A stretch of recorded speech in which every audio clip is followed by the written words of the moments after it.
Welcome back lovelies part 2 में हम देखते हैं लिली बाइसन फेडर और कीन के बचपन को याद करती है। लिली उन्हें कहती है, मुझे पता है तुम सब ने बहुत दर्द सहा है अपने पेरेंट्स को इतनी छोटी उम्र में खोकर, पर चिंता मत करो, हम नई फैमिली बनने वाले हैं। अब से मैं तुम्हारे लिए सब कुछ हूँ, मुझे माँ कहकर बुलाओ। ट्रेनिंग के दौरान बाइसन और फेडर सही निशाना लगाते हैं पर कीन चूक जाता है। बाइसन कहता है, हमें गन का इस्तेमाल करना क्यों सीखना है। लिली कहती है, इस दुनिया में बहुत सारे लोग हमें हर्ट करना चाहते हैं, तो मैं चाहती हूँ तुम खुद को सेफ रख सको। ये स्किल्स किसी दिन तुम्हारे काम आएंगी। उसके बाद लिली उन्हें एक पार्सल देती है। फेडर उसमें से फ़ोटो निकाल कर देखता है और कहता है कि क्या हमें इसे मारना है। लिली कहती है, हाँ ये बुरा आदमी है, इसे मारना होगा, ये लोगों को मारता है, लड़कियों को परेशान करता है। बाइसन कहता है, तो क्यों नहीं हम पुलिस और लॉ को इसे संभालने को कहते। लिली कहती है, तुम भोले हो, हम लॉ पर भरोसा नहीं कर सकते हैं, हमें खुद ये करना होगा, पर मैं अकेले ये नहीं कर सकती हूँ, तो मुझे तुम सबकी ही ज़रूरत है। ये दुनिया अच्छे और बुरे लोगों से बनी है, हमारा काम बुरे लोगों को मारना है। बाइसन और फेडर उस आदमी को मार देते हैं। बाइसन बहुत ही डरा और घबराया होता है।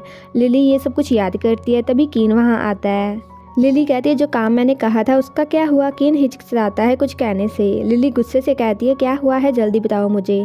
कीन कहता है, मुझे गलती हो गई है। लिली कहती है, मुझे पता था, इसलिए मैंने तुम्हें कभी कोई काम नहीं दिया है, तुम मुझे निराश ही करते हो। अब तुमने उन्हें चौकन्ना कर दिया है, वो हमारी पहुंच से दूर चले गए होंगे, वो ये काम छोड़ने को पहले ही बेताब थे।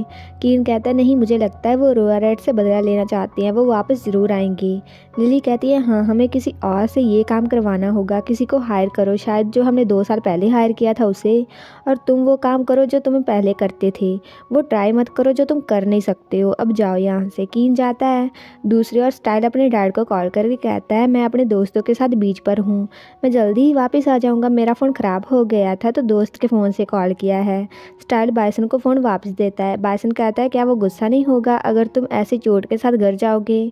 स्टाइल कहता है, मैं कोई कहानी बनाकर सुना दूंगा जैसे सुपर हीरो वाली, मैं तुम्हारे और फेडर के बारे में कुछ नहीं कहूँगा। बाइसन कहता है, मेरा मतलब ये नहीं था, मुझे पता है तुम कहानियाँ बनाने में अच्छे हो। स्टाइल कहता है, थोड़ा बेइज्जती की तरह लगा। बाइसन कहता है, ऐसा नहीं है, और फेडर तुमसे बात करना चाहता है। स्टाइल कहता है, किस बारे में। बाइसन कहता है, पता नहीं, उसने कहा वो तुमसे बीच पर मिलना चाहता है। स्टाइल कहता है, शायद उसका मन बदल गया होगा और वो मुझे बिठाकर वहाँ मारना चाहता होगा। बाइसन कहता है, ऐसा नहीं होगा, ज़्यादा से ज़्यादा वो तुम्हें पानी में डुबो सकता है। और बाइसन हंसकर कहता है, मैं तो मजाक कर रहा था। स्टाइल कहता है, तुम्हारा भाई सच में ऐसा कर भी सकता है। बाइसन कहता है, क्या तुम सच में फेडर को लाइक करते हो। स्टाइल कहता है, जो भी कैंट तुम्हारे लिए फील करता है वैसे ही मैं फेडर के लिए फील करता हूँ, अगर तुम उसे समझते हो तो तुम मुझे भी समझ सकते हो। बाइसन कहता है, अगर उसे लाइक करते हो तो तुम्हें साबित करना पड़ेगा, वो बाहर से सख्त है पर अंदर से बिल्कुल सॉफ्ट ही है। स्टाइल हंसता है। बाइसन कहता है, फेडर सोचता नहीं है किसी को मारते टाइम, पर अगर तुम जिंदा हो तो इसका मतलब वो कुछ फील करता है तुम्हारे लिए। स्टाइल कहता है, क्या मेरा चांस है। बाइसन कहता है, अपनी लाइफ रिस्क में डाली है और किस चीज़ से अब क्या डरना। वहीं फेडर नहाकर आता है। कैंट उसके रूम में जाकर कहता है, बाइसन ने मुझे ये बैग तुम्हें देने को कहा। फेडर कहता है, वहाँ रख दो। कैंट रख देता है और कहता है कि थैंक यू मुझे मौका देने के लिए, मैं तुम्हें निराश नहीं करूँगा। फेडर कहता है, मुझसे कोई वादा मत करो, अगर तुमने जो कहा है वो नहीं किया तो मैं तुम्हें मार दूंगा। कैंट कहता है, ठीक है, पर ये गुस्सा स्टाइल पर मत निकालना, मैंने उसे तुमसे फ्लर्ट करने को कहा था मेरी कार के बदले में। फेडर हैरान होकर कहता है, तुमने कहा था मुझसे फ्लर्ट करने को तुम्हारी कार के लिए। कैंट कहता है, हाँ, मुझे उसे लालच देना था, पर तुम्हें पता है वो कब का कार के बारे में भूल गया है, मुझे लगता है वो तुमसे प्यार करता है। फेडर कहता है, मुझे जानने की ज़रूरत नहीं है, तुम क्या सोचते हो। कैंट कहता है, हम बहुत टाइम से दोस्त हैं, अगर वो तुम्हारे लिए सीरियस नहीं होता तो वो यहाँ नहीं आता सब छोड़कर, और बाइसन को कुछ बात करनी थी तुमसे, वो बीच पर तुम्हारा वेट कर रहा है। फेडर कहता है, वो खुद क्यों नहीं आया यहाँ पर। कैंट कहता है, पता नहीं, कुछ होगा जो वो मुझे पता नहीं लगने देना चाहता होगा। कैंट वहाँ से जाता है। फेडर बीच पर जाता है, तभी स्टाइल वहाँ आता है। फेडर कहता है, तुम यहाँ क्या कर रहे हो, बाइसन कहाँ है। स्टाइल कहता है, बाइसन यहाँ क्यों आएगा, उसने कहा कि तुम्हें मुझसे कुछ बात करनी है। फेडर जाने लगता है। स्टाइल उसे रोक कर कहता है, मत जाओ, बात करो मुझसे, तुमसे बात किए बिना मुझे नींद नहीं आती। फेडर कहता है, बताओ क्या चाहिए तुम्हें। स्टाइल एक पेज निकाल कर कहता है, ये लो। फेडर कहता है, ये क्या है, और वो उसे खोल कर देखता है। स्टाइल कहता है, मेरे सारे रिश्तेदारों की लिस्ट है, मैं तुम्हें यकीन दिलाना चाहता हूँ कि मैं झूठ नहीं कह रहा हूँ, अगर मैंने कभी ऐसा किया तो तुम मेरी सारी फैमिली को मार सकते हो। फेडर कहता है, क्या तुम पागल हो, तुम अपनी सारी फैमिली को बेच रहे हो, और तुम कहते थे तुम उनसे बहुत प्यार करते हो। स्टाइल कहता है, क्योंकि मुझे पता है कि मैं तुमसे कभी झूठ नहीं बोलूँगा। फेडर कहता है, ये बस खोखली बातें हैं, मेरी कीमत बस एक कार जितनी है तुम्हारे लिए, जो तुमने मेरे साथ किया मेरी उम्मीद उम्मीद है कार सुंदर हो। स्टाइल कहता है कि कैंट ने ये तुम्हें बताया। फेडरल कहता है हाँ, उसने तुम्हारी पोल खोल दी है, अब क्या कहोगे। स्टाइल कहता है ये पास्ट है, मुझे पता है मैं गलत था, पर तुम्हारे साथ टाइम बिताकर मैं बदल गया हूँ। अब तो मैं बस वादा कर सकता हूँ कि तुम्हारे साथ रहने का, पर अगर तुम मुझे मौका दोगे तो मैं ये साबित कर सकता हूँ। फेडरल चुप रहता है। स्टाइल कहता है क्या मुझ पर यकीन नहीं है तो ठीक है, मेरे जैसा लड़का बातों को साबित करके दिखाता है। स्टाइल पानी की ओर जाता है। फेडरल कहता है तुम क्या करने वाले हो। स्टाइल कहता है मैं तब तक चलता रहूँगा जब तक तुम मुझे मौका नहीं देती हो।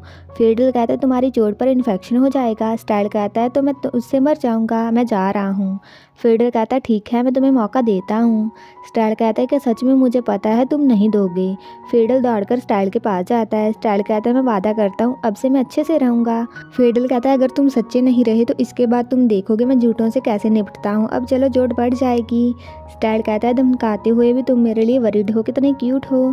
फेडरल कहता है मैं इससे भी बुरा हो सकता हूँ, क्या चाहिए वैसे। स्टाइल कहता है नहीं, अब से मैं तुम्हें लवली डवली देखना चाहता हूँ।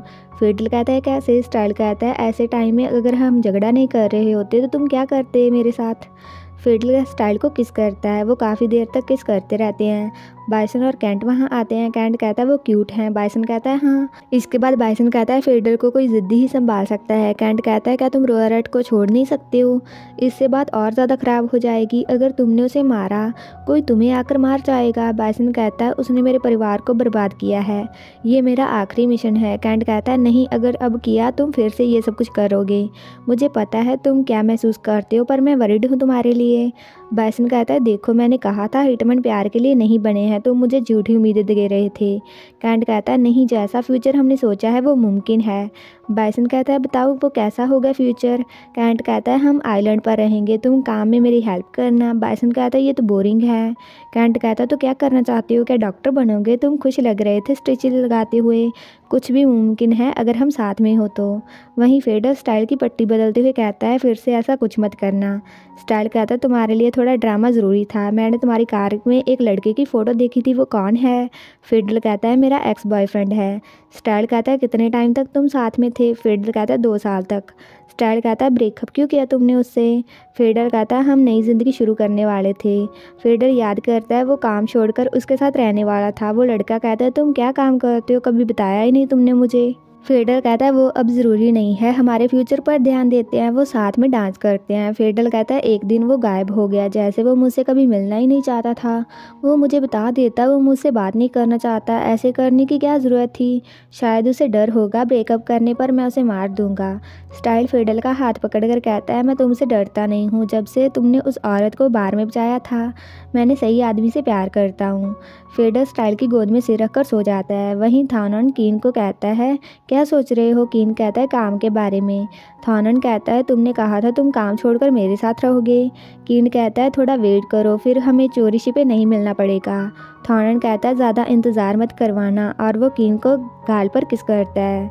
दूसरी ओर कैंट धीरे धीरे पानी में जाता है। वो अपने पास्ट को याद करता रहता है और डरता रहता है।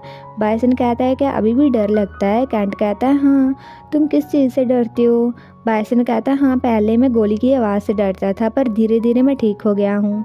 बदला लेने के लिए मुझे गन चलानी तो सीखनी ही थी। कैंट कहता है तो मुझे रीज़न चाहिए डर से दूर करने के लिए।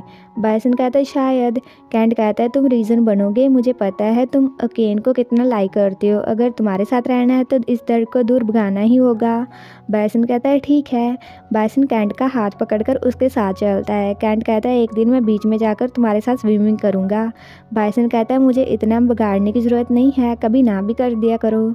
कैंट कहता है ठीक है, अभी ये तुमने खुद कहा है। वो एक दूसरे पर पानी डालते हैं फिर किस करते हैं। फेडरल और स्टाइल वहाँ आते हैं। स्टाइल कहता है तुम खारे पानी को मीठा कर दोगे, ऐसे तो क्या इससे खेलें।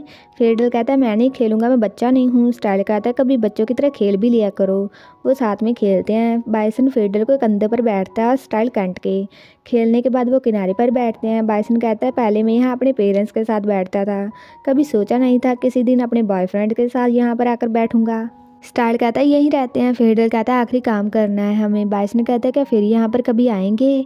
फेडरल कहता है हाँ, काम ख़त्म होने पर हम यहाँ चाहे वहाँ चले जाएंगे और जो चाहे वो कर सकते हैं। और वो स्टाइल को कहता है पता नहीं तुम साथ में आओगे या नहीं। स्टाइल कहता है बस बता देना कहाँ जाना है, मैं तुम्हारे साथ चला जाऊँगा, मेरा इंजन गर्म और तैयार रहता है। फेडल हंसता है। स्टाइल कहता है तुम डरते नहीं हो, पहली बार मैंने अपने ब्रदर इन लॉ को हंसते हुए देखा है। कैंट बाइसन को किस करता है। फेडल स्टाइल के कंधे पर सिर रखता है। उसके बाद वो बोट में बैठकर वापस चले जाते हैं। इसी के साथ ये स्वीट सा एपिसोड खत्म हो जाता है। तो अगर आपको ये वीडियो अच्छा लगा, like comment share and also subscribe to my channel. तो मिलते हैं नेक्स्ट वीडियो में।